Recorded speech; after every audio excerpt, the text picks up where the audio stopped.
లత రాము అనే ఇద్దరు పిల్లలు ఉన్నారంట. లత చిన్నమ్మాయి అంట. వాళ్ళ అమ్మతో ఆడుకోవడానికి ఓపెన్ ప్లేస్కి వెళ్ళింది. ఓపెన్ ప్లేస్కి వెళ్ళే కదా మనం సెలవులు ఇచ్చినప్పుడు ఆడుకునేది. అక్కడ గమనించిన ఒక తాత అంట లతని పిలిచి నీ బిస్కెట్లు చాక్లెట్ ఇస్తాను రా అన్నారు. అప్పుడు లత తెలియకుండా తాత దగ్గరికి వెళ్ళింది. తాత బిస్కెట్లు చాక్లెట్లు ఇచ్చేసి లతని ఒళ్ళో కూర్చోబెట్టుకొని ఇట్లా వస్తుతూ ఉన్నాడంట.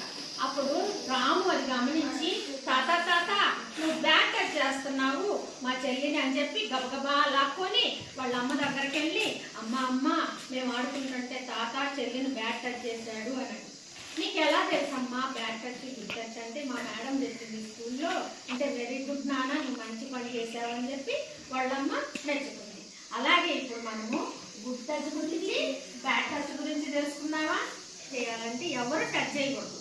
అది బ్యాడ్ టచ్ అనమాట. అవేంటివంటే లిప్స్ దగ్గర ఎవరన్నా టచ్ చేస్తే అది బ్యాడ్ టచ్ అనమాట. నెక్స్ట్ చెస్ట్, ఈ చెస్ట్ దగ్గర టచ్ చేసినా కూడా బ్యాడ్ టచ్ అవుతుంది.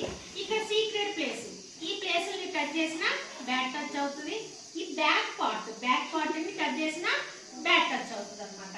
అలా బ్యాడ్ టచ్ చేస్తున్నారు అంటే మీకు ప్రమాదం జరిగి మీరు ప్రాణాన్ని కోల్పోయే పరిస్థితికి రాబోతున్నారని గ్రహించుకొని అక్కడి నుంచి ఇమీడియట్గా పరుగు తీసేసి వెళ్ళిపోవాలన్నమాట. ఎక్కడ జనాభా ఉంటే అక్కడికి వెళ్ళిపోవాలి. ఓకేనా? అయితే నేను కొన్ని టచ్ చేసి చూపిస్తాను. ఒక యాక్టివిటీ చేద్దాము.